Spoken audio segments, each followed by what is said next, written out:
विदेशी हमले होने शुरू हो गए थे, लेकिन उससे पहले राम ने कहा था निस्सरहीन करो मही भुज उठाए प्रण कीन। उससे पहले भगवान कृष्ण ने भी कहा था परित्राणाय साधूनाम विनाशाय च दुष्कृताम। और हम तो राम और कृष्ण को ही मानते हैं, बुद्ध पर विश्वास करते हैं, उन्हीं को आदर्श मान करके हम लोग कार्य करते हैं। शासन पद्धति एक भी इंच इधर उधर नहीं करते उसके बगैर। और इसीलिए मैं आपसे कहने के लिए आया हूं, संभल की घटना या कुंदरकी की जीत, जैसे ही आपके खटाखट की असलियत सामने आई, जनता ने कहा सपाचक। उपचुनाव में 9 में से 7 तो भारतीय जनता पार्टी और एनडीए गठबंधन जीता है। और यही नहीं, सीसामऊ और करहल, याद करिए 2022 में समाजवादी पार्टी ने करहल में 70,000 से लगभग 67,000 से जीती थी। इस बार वह मात्र 13-14। अरे आप चिंता मत करिए, देख लेना अगली बार कुछ नहीं रहे, बहुत ज्यादा रहे। अगली बार सीसामऊ में भी बाल बाल बच गए। तो अपनी जड़ें याद आने लग गई हैं। अब आपने देखा होगा उन लोगों के वक्तव्य को, डिजिटल मीडिया में थोड़ा अवलोकन करिए और देखिए वहां पे जब लोग चिल्ला चिल्ला के बोल रहे हैं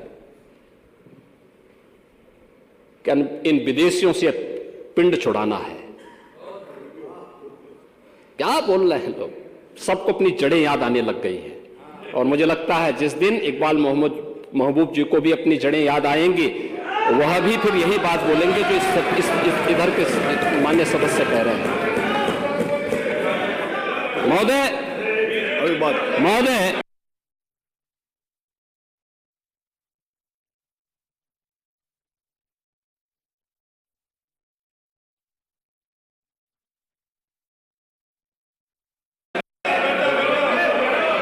मैं उनसे कहूंगा बाबरनामा का जरूर, वो नहीं जानते, बाबरनामा को जरूर पढ़ें।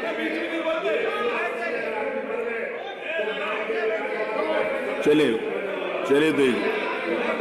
वो जो बात कही, बाबरनामा को जरूर एक बार पढ़ें। आप मंत्री जी बोल रहे हैं, आप प्लीज बैठे। चलो आप दे देना जब अवसर हो। बाबरनामा को एक बार पढ़ें। आप बैठे। महोदय, संभल की घटना के साथ ही मैं प्रदेश के अंदर अलग अलग समय में जो दंगे अलग अलग समय में हुए हैं। 1972 में आगरा में दंगा हुआ, 19 लोग मरे थे। आजमगढ़ में 1972 में दंगा हुआ, 3 लोग मरे थे। बहराइच में 1973 में दंगा हुआ, 1 व्यक्ति की मौत हुई थी। गोंडा में 1973 में दंगा हुआ, 1 व्यक्ति की मौत हुई। प्रयागराज में 1973 में एक दंगा हुआ, 2 लोगों की मौत हुई। मेरठ में 1973 में दंगा हुआ, 8 लोगों की मौत हुई। आगरा में फिर 1974 में दंगा हुआ, 1 व्यक्ति की मौत हुई। पीलीभीत में 1974 में दंगा हुआ, 3 लोगों की मौत हुई। कानपुर में 1975 में दंगा हुआ, 2 लोगों की मौत हुई। मुरादाबाद में 1976 में दंगा हुआ, 3 लोगों की मौत हुई। बहराइच में 1976 में फिर दंगा हुआ, 3 लोगों की मौत हुई। बुलंदशहर में 1977 में दंगा हुआ, 2 लोगों की मौत हुई। वाराणसी में 1977 में दंगा हुआ, 8 लोगों की मौत हुई। मुरादाबाद में 1978 में दंगा हुआ, 19 लोगों की मौत हुई। अलीगढ़ में 78 में दंगा हुआ, 21 लोगों की मौत हुई। ये लगातार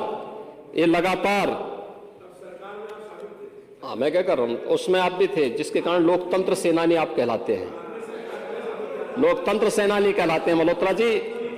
उसी के नाम पर आप लोग, ओह मैं क्या कर रहा हूं, ये दंगे हुए हैं, मैं उन दंगों के बारे में बोल रहा हूं जिन दंगों के कारण लगातार माहौल खराब हुआ है प्रदेश का।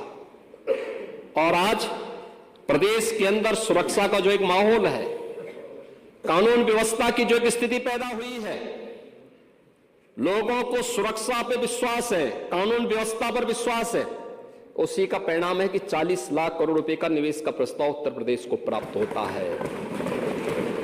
इतना निवेश, इंफ्रास्ट्रक्चर का एक कार्य, रोड की, रेलवे की, एयर कनेक्टिविटी की, ये उसी का परिणाम है जो सरकार कर रही है और लगातार उसको कर रही है।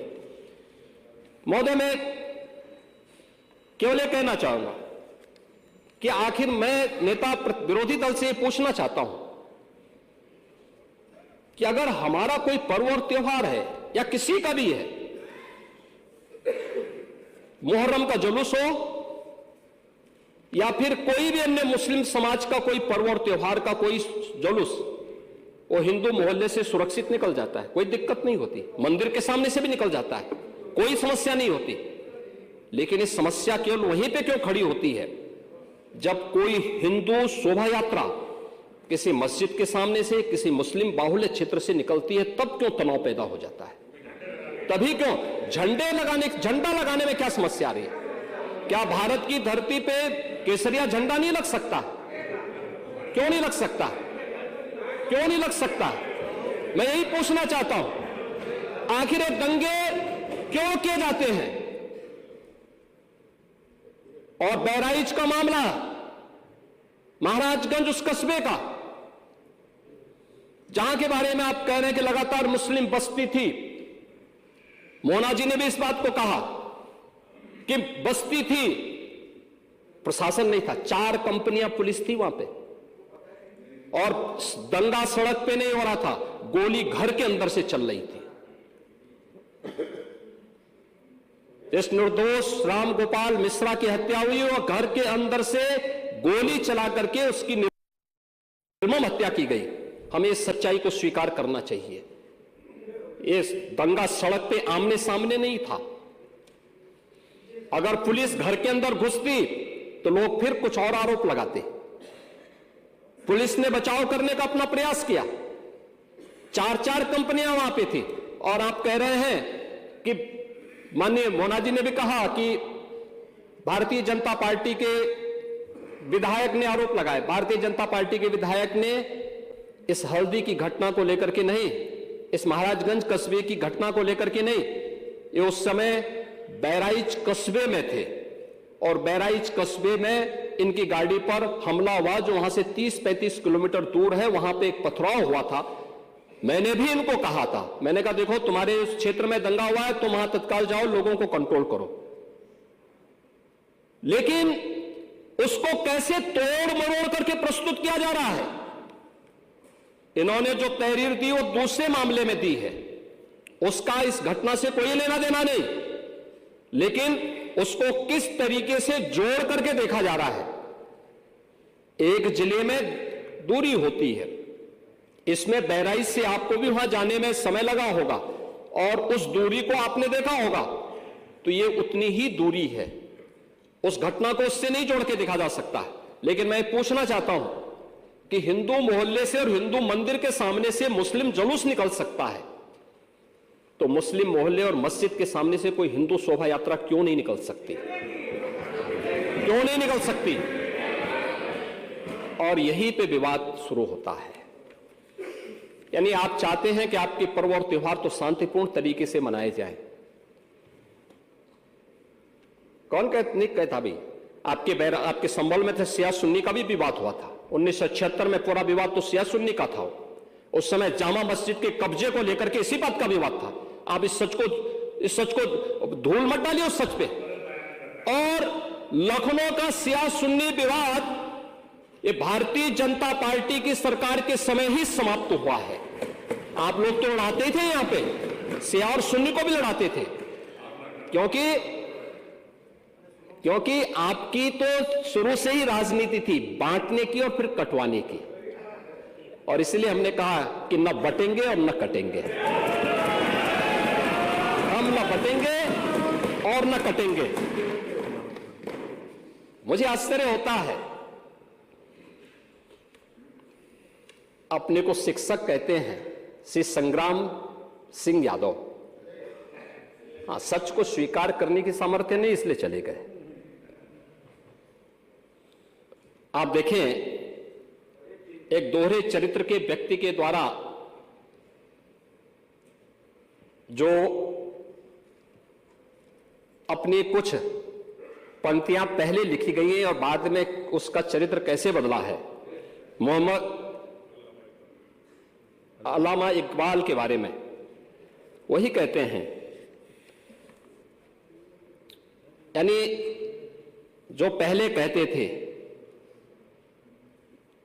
उन्होंने क्या बात कही थी बाद में, मुस्लिम हैं हम वतन हैं सारा जहां हमारा, चीन वो अरब हमारा हिंदुस्तान हमारा, तौहीद की अमानत सीनों में है हमारे, दुनिया के बुत कंदों में पहले वह घर खुदा का, तेगों के साये में हम पलकर जमा हुए हैं, मकरीब की वादियों में गूंजी अजा हमारी, पातिल में दबने वाले हे आसमां नहीं हम, हे गुलस्ता ये अब्दुल्लस वो दिन है याद तुझको, ये मौज ये दजला तो भी पहचानती है हमको, ये अर्ज ये पाग तेरी हुर्मत पे कट मरे हम, सालार ये कार्रवाई है मीर ये हिजाज अपना, इकबाल का तराना बाग ये दरा है गोया, मुस्लिम है हम वतन है सारा जहां हमारा। अब आप मुझे बताओ, क्या इकबाल को आप अपना आदर्श मानते हैं? क्या इस इकबाल को मानेंगे? क्या वो अपने को पेशे से शिक्षक कहते हैं? ऐसे शिक्षक छात्रों को पढ़ाएंगे तो दुर्गति कराएंगे ही कराएंगे।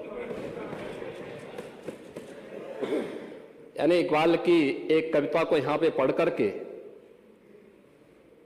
और वास्तविक सच से आप धूल डाल करके उसको छुपा नहीं सकते हैं। और मैं इसीलिए कहना चाहूंगा कि महोदय, प्रशासन ने पूरी कार्रवाई की है और लगातार हमारे संज्ञान में सारी बातें हैं। एक एक बात पर सरकार नजर रख रही है।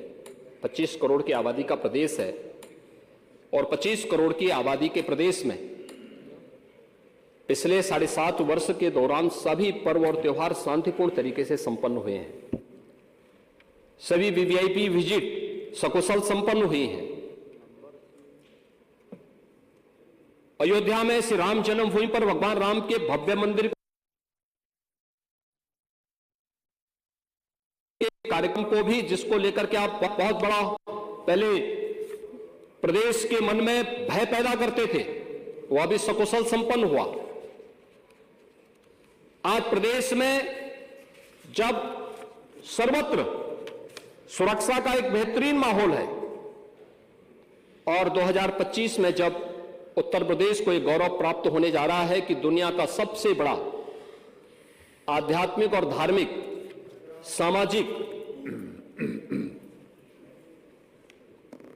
जो उत्सव हो, एक महापर्व है महाकुंभ प्रयागराज, जिसमें पूरी दुनिया का एक समागम होने वाला है, जब इसे आयोजित करने का अवसर प्राप्त हो रहा है, तब मैं विपक्ष के अपने साथियों से कहना चाहूंगा कि प्रदेश के माहौल को अपने वक्तव्यों से और अपने करतूतों से कृपया खराब न करें। प्रदेश आगे बढ़ना चाहता है, विकास के अपने लक्ष्यों को प्राप्त करना चाहता है।